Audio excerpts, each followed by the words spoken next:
motoarele de astea.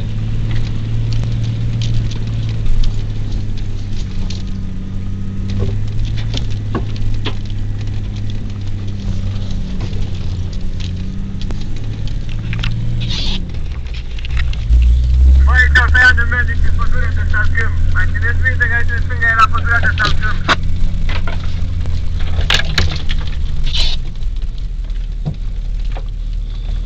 Încearcă să nu te bagi pe acolo.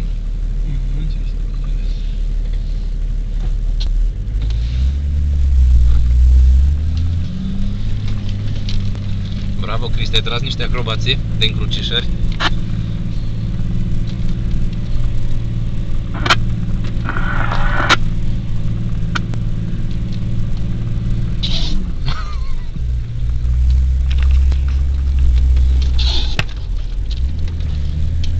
Băgi nașpa fără suspensie pe spate.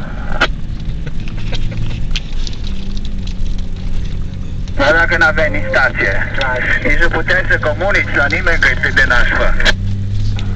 Pe bune, merge unde vrea ea. O să vedeți în spate ogașele care le-au făcut pe mijloc, că numai pe mijloc m-am dus.